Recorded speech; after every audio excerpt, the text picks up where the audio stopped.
The map says the village is there. The GPS pins it to a specific coordinate in the dense, uncharted forests of the Pacific Northwest. But when you drive to that spot, you find nothing. No ruins, no foundations, no overgrown roads, just trees. Ancient, towering pines that seem to have been growing undisturbed for centuries. Yet, if you ask the locals in the nearest town, 50 miles away, they will lower their voices. They will look at you with a mixture of pity and fear, and they will tell you about Oakhaven, not as a place that used to exist, but as a place that was taken. It wasn't a fire. It wasn't a flood. It wasn't a plague. Oakhaven didn't die. It vanished.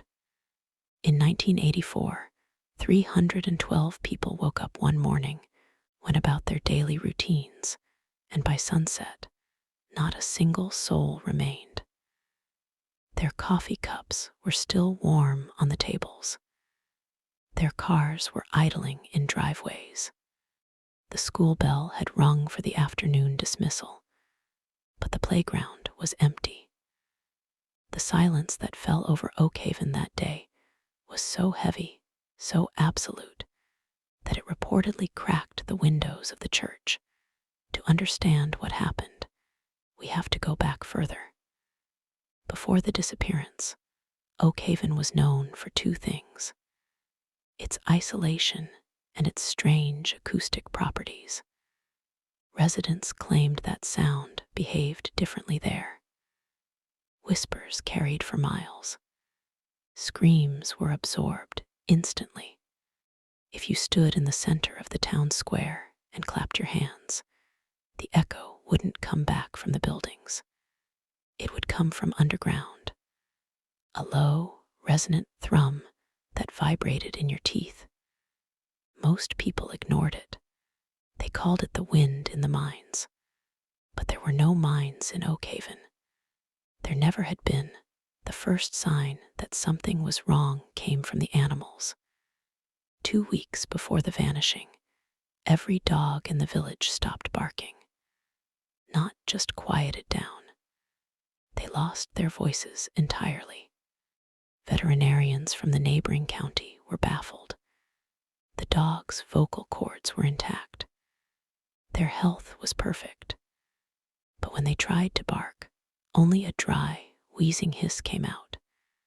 Then the birds left. Thousands of them. Crows, sparrows, eagles. They didn't migrate. They fled. Witnesses reported seeing massive flocks rising into the sky at dawn, circling once, and then flying west, away from the valley, as if escaping a predator too large to see. Then came the dreams. Every resident of Oakhaven, from the elderly mayor to the newborn infants, began having the same nightmare. They dreamed of a door, a simple wooden door standing alone in a field of gray ash. There was no handle, no frame, just a door floating in nothingness. In the dream, they felt an overwhelming urge to open it. They knew, with terrifying certainty, that something was waiting on the other side, something that had been calling their names since before they were born. When they woke up, they were exhausted. Their muscles ached as if they had been running all night, and they all had dirt under their fingernails. Red clay dirt. The kind that didn't exist anywhere in the region. Sheriff Miller was the first to try to investigate. He was a pragmatic man, a veteran of the state police who didn't believe in ghosts or curses. He thought it was mass hysteria. A gas leak, perhaps. Carbon monoxide poisoning causing hallucinations. He ordered tests on the water supply. He checked the air quality. Everything was normal, too normal. The air was crisp, clean, and sterile, but the feeling of being watched grew stronger. Miller started carrying his gun everywhere, even to bed. He told his deputy that he felt eyes on him, not human eyes, something older, something that viewed humans not as prey, but as livestock. 3 days before the disappearance, the power went out. Not just in Oakhaven, but in the entire county. For 48 hours, the world was dark. In that darkness, the residents of Oakhaven heard singing. It wasn't a melody anyone recognized. It was a harmonic chord, complex and dissonant, coming from everywhere and nowhere at once. It sounded like glass breaking in slow motion. People covered their ears, but the sound didn't enter through their ears. It resonated in their bones. Children cried. Adults stared blankly at the walls, their pupils dilated until their eyes were almost entirely black. On the morning of October 14th, 1984, the sun rose red. Not the orange-pink of a normal sunrise, but a deep, bloody crimson. The light didn't illuminate the town, it stained it. Shadows stretched long and thin, pointing toward the forest edge. That was when the doors appeared, not in dreams this time, in reality, standing in the middle of Main Street, standing in backyards, standing in living rooms. Wooden doors, identical to the ones in the nightmares. No handles, no frames. Just wood, ancient and rotting, appearing out of thin air. Panic should have ensued. People should have run. But they didn't. They walked, calmly, methodically. Neighbors looked at each other, nodded, and walked toward the doors. Mothers held their children's hands. Lovers intertwined fingers. They didn't speak. They didn't scream. They simply approached the doors. And then they opened. But there was no one to turn the knob. The doors swung inward on their own, revealing not a room, not a hallway, but a swirling vortex of gray ash and shadow. One by one, the residents of Oakhaven stepped through. Sheriff Miller watched from his patrol car. He was paralyzed, not by fear, but by a force that pinned him to his seat. He saw his wife walk out of their house. She looked at him. Her eyes were empty, void of love, void of recognition. She walked past his car, toward a door that had appeared in the middle of the intersection. He tried to shout her name. He tried to break the window. But his voice was gone. His body was frozen. He could only watch as she stepped into the ash. And then she was gone. The door slammed shut. And then it vanished. By noon, the town was empty. 312 people. Gone. Miller was the only one left. He sat in his car for 6 hours, shaking, waiting for his own door to appear. It never did. Why him? Why was he spared? He didn't know. And he never found out. Because when the power came back on, and the state police arrived from the capital, they found nothing. No doors, no ash, no traces of struggle. Just an empty town. The official report listed it as a mass relocation. A cult suicide pact. But there were no bodies, no notes, no evidence of any organization. The government sealed the records. They bulldozed the houses. They paved over the streets. They planted trees. They tried to erase Oakhaven from history. But you can't erase a hole in reality.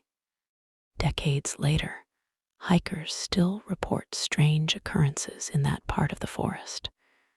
Compasses spin wildly. Phones lose signal. And sometimes, if you stand very still, you can hear it. The humming. The same harmonic chord that preceded the disappearance. And if you listen closely, you might hear voices, faint, distant, calling for help, or maybe calling for you. But the most disturbing part isn't the disappearance itself. It's what was found in the sheriff's logbook years after his death. Miller had kept a journal. In the final entry, dated the day after the vanishing, he wrote only one sentence. They didn't leave. They were harvested. Harvested. By what? For what purpose? Let's look closer at the details that were ignored. The red clay under the fingernails. Geologists later identified it as soil from a depth of 2 miles underground. Soil that shouldn't have been accessible. Soil that was millions of years old. How did the residents get it? Did they dig? No, their hands were clean. The dirt appeared on them, as if it had risen up to meet them and the dogs, the loss of their voices. In many ancient mythologies, animals are seen as guardians, sentinels between our world and the next. When they stop barking, it's not because they are sick. It's because they see something we cannot. Something that renders sound useless. Something that communicates on a frequency that bypasses the ears and speaks directly to the primal brain, the doors themselves. Wood from the Pacific Northwest is typically cedar or pine. But forensic analysis of the few splinters found on the clothes of the missing revealed something else. The wood was oak, black oak, a species that hasn't existed on Earth for 10,000 years. Extinct. Yet here it was, forming doors that led to nowhere. Or rather, to somewhere else. Some theorists suggest that Oakhaven was built on a thin spot, a place where the veil between dimensions is weak, that the singing was the sound of the barrier tearing, that the doors were not created by the residents, but by whatever was on the other side, reaching through, reaching for souls, reaching for consciousness. But why take everyone? Why leave the sheriff? Miller's journal offers a clue. In the weeks leading up to the event, he had begun to investigate the town's history. He discovered that Oakhaven was not the first settlement in that valley. There had been others, indigenous tribes who refused to speak of the area, early settlers who vanished in the 1800s, a logging camp that disappeared in the 1920s. Each time, the pattern was the same: silence, animals fleeing. And then, nothing. Oakhaven was not an anomaly. It was a cycle, a feeding ground. And the cycle is not over. In 2019, a group of urban explorers broke into the restricted zone. They wanted to see the ruins. They wanted to prove the conspiracy theories wrong. They posted their journey online, live streamed. Thousands watched as they drove down the overgrown road. The video quality was good, clear. Until they reached the town square, the camera panned around, empty, just trees and rubble. The explorers laughed. They joked about the ghost stories. They set up their tents. They made dinner. And then the audio cut out. Not static, not interference, just silence. Absolute, deafening silence. The viewers watched as the explorers froze. They looked at each other, confused, then terrified. One of them pointed at the ground. The camera zoomed in. The dirt was moving, rippling, like water. And then, slowly, a shape began to rise. Not a door, not yet, but the outline of one, etched into the earth itself. The stream ended abruptly. The last frame showed the face of one of the explorers. His mouth was open in a scream, but no sound came out. And his eyes were entirely black. The authorities found the campsite the next day. Empty, tents zipped up, sleeping bags warm, phones left behind, recording. But the files were corrupted, all except one. A 10-second clip. Audio only. It starts with breathing. Heavy, panicked breathing.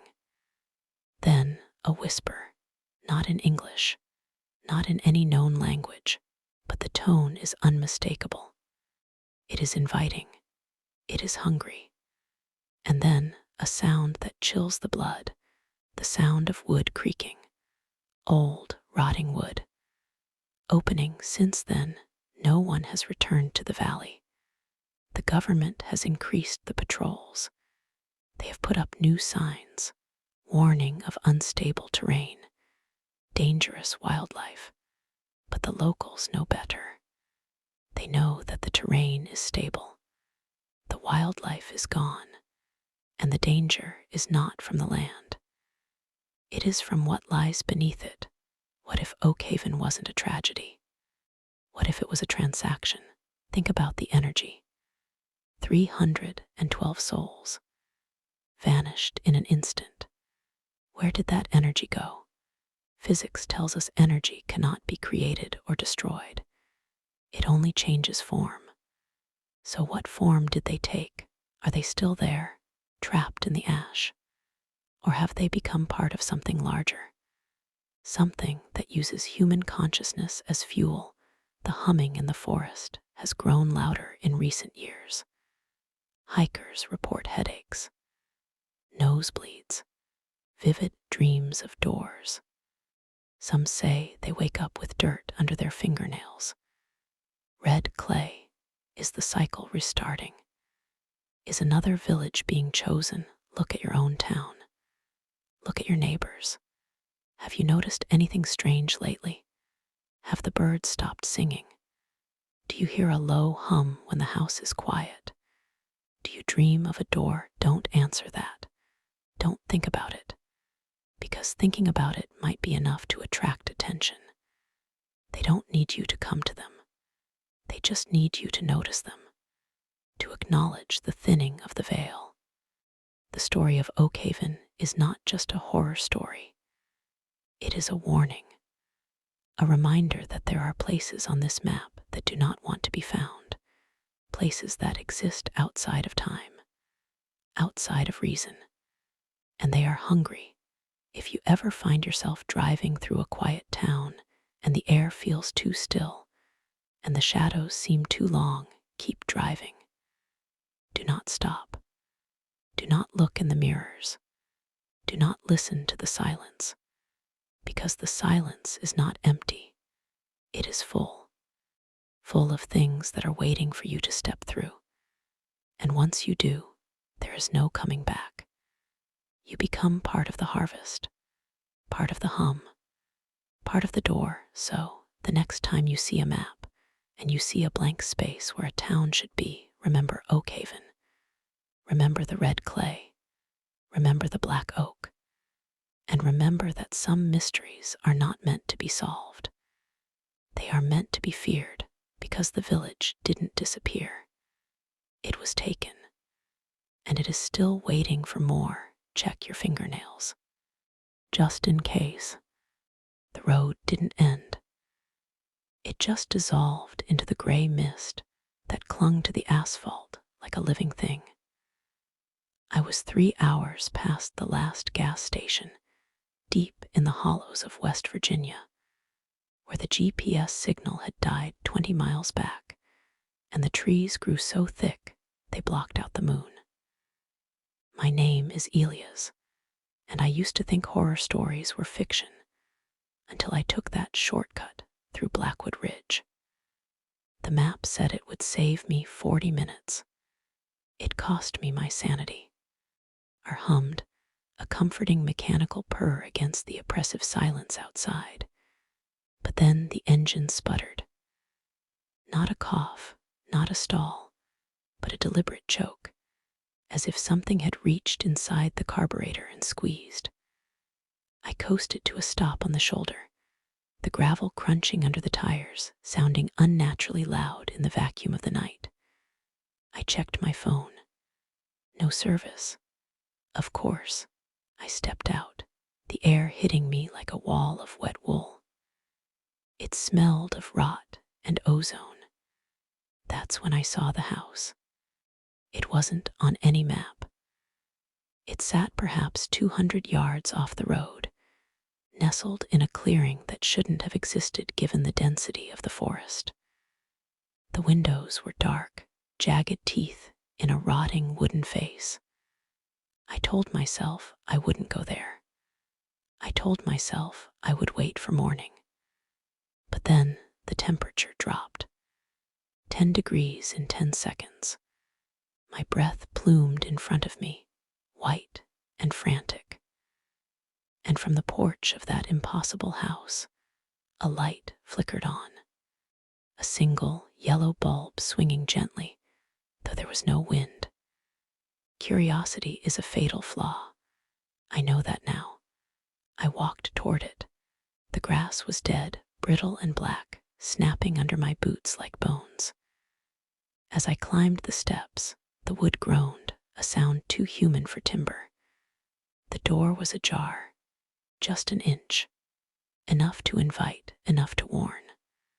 I pushed it open. The interior was frozen in time, or perhaps in decay. Dust motes danced in the beam of my flashlight, but they moved wrong. They swirled in patterns, forming shapes that vanished before I could focus. There was a table in the center of the room, set for dinner. 3 plates, 3 forks, but the food was gone, replaced by mounds of ash. And in the corner, a rocking chair moved, back and forth, back and forth. No one was in it. I called out, my voice trembling, asking if anyone was home. The rocking stopped.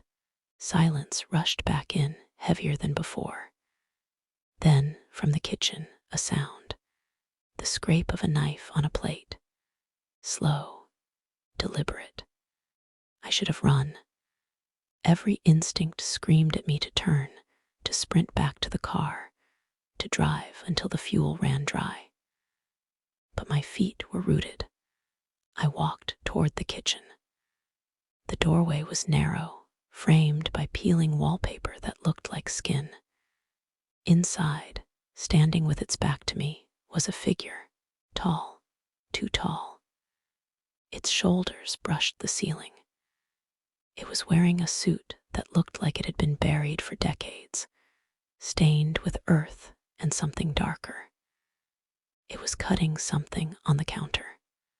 The rhythm was hypnotic. Chop, drag, chop, drag. I asked who it was. The figure stopped. It didn't turn around. Instead, it spoke. Its voice sounded like gravel grinding in a mixer. It said, "We've been waiting for the 4th. I froze. 4th. There were 3 plates, 3 forks. I looked down at my hands. They were shaking so hard I could barely hold the flashlight. The figure slowly turned its head. Not its body, just its head, rotating a full 180 degrees until it faced me. The face was blank. No eyes, no nose, just a smooth expanse of pale flesh and a mouth that stretched too wide, filled with needle-thin teeth. It smiled, and then it lunged. I don't remember running. I remember the sensation of cold air tearing at my lungs, the branches whipping my face like lashes, the sound of my own heart hammering against my ribs like a trapped bird. I reached the car, fumbled with the keys, dropped them, scrambled on all fours in the dirt, grabbed them, threw myself into the driver's seat, and locked the doors. The engine roared to life, miraculously, terrifiedly alive. I slammed the gear into drive and peeled away, tires screaming. I didn't look back. I drove for 6 hours straight until I hit the lights of a town I recognized. I checked into a motel, shook for an hour, and finally slept. Or so I thought. When I woke up, the sun was shining. Birds were singing. Normalcy had returned. I laughed at myself. A hallucination, stress, fatigue. I packed my bag, ready to leave, to put the nightmare behind me. I opened the trunk to toss in my luggage. And there, sitting on top of my spare tire, was a plate, ceramic, white, with a single fork resting on it. And on the plate, a small pile of ash. I never went back to West Virginia.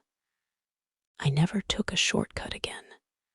But sometimes, late at night, when the house is quiet and the shadows stretch long across the floor, I hear it. The scrape of a knife. Chop, drag. And I wonder if the fourth seat is still empty. That story is just the beginning. Because the thing about travel is that it strips away your armor. You leave your home, your routines, your safety nets, and you expose yourself to the unknown. And the unknown is rarely kind. Let's talk about Sarah. Sarah was a backpacker, seasoned and smart. She knew the rules. Don't flash cash. Don't walk alone at night. Trust your gut. She was in Kyoto, Japan, during the cherry blossom season. The beauty was overwhelming, a pink haze that softened the edges of the modern city. She stayed in a traditional ryokan, a guest house with tatami mats and sliding paper doors. It was serene, perfect. On her third night, she woke up to a sound, a soft scratching, like fingernails on paper. She lay still, listening. The sound came from the other side of the shoji screen that separated her room from the hallway. She assumed it was a mouse. Old buildings have pests. She pulled the covers up and tried to sleep, but the scratching continued. Rhythmic, patterned, scratch, scratch, pause, scratch, scratch, pause. It sounded like Morse code, but slower, more intentional. Sarah sat up. She slid the door open a crack. The hallway was empty, lit by the faint glow of emergency lights. But on the floor, directly outside her door, was a trail. Not of dirt, not of water, but of petals. Cherry blossom petals, fresh, pink, leading away from her door down the hall toward the garden. She should have closed the door. She should have called the front desk. But the allure of the mystery pulled at her. She stepped out, barefoot, on the cool wood. The air was cold. She followed the trail.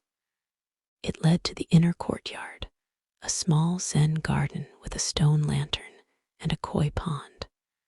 The petals ended at the edge of the water. Sarah looked into the pond.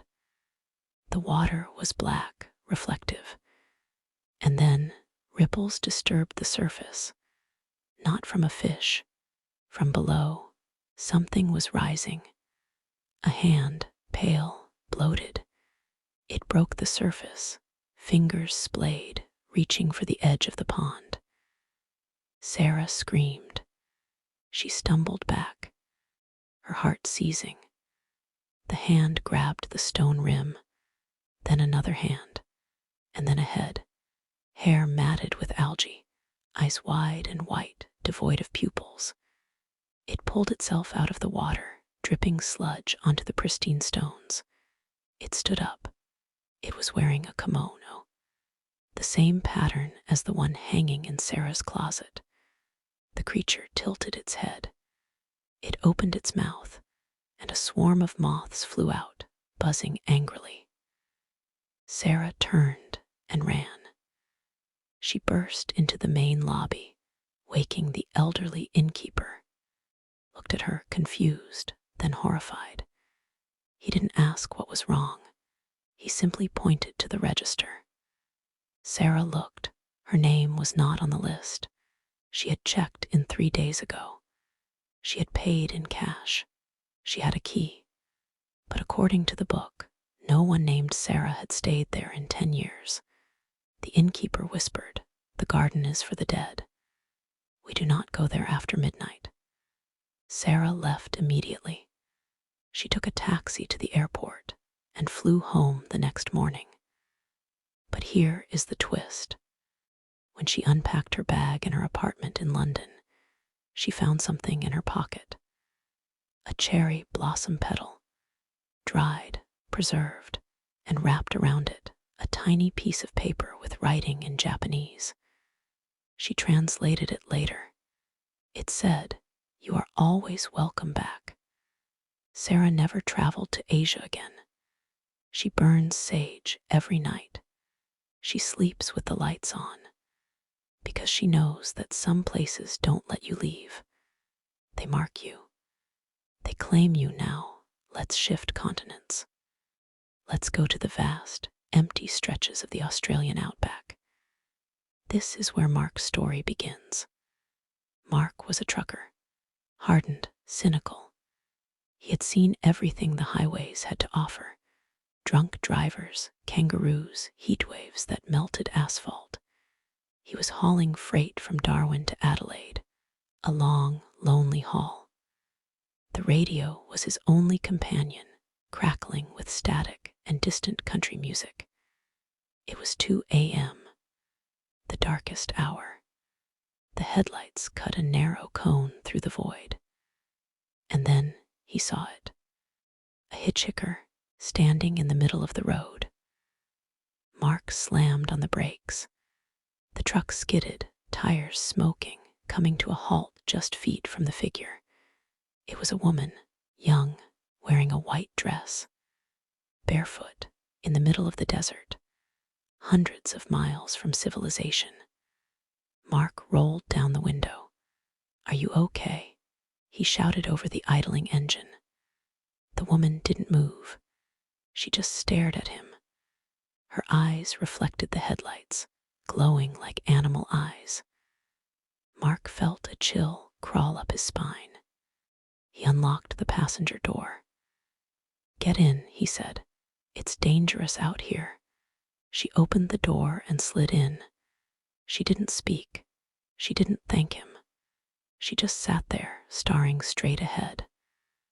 Mark merged back onto the highway. He tried to make conversation. "Where are you headed?" Silence. "Did you break down?" Silence. He glanced at her.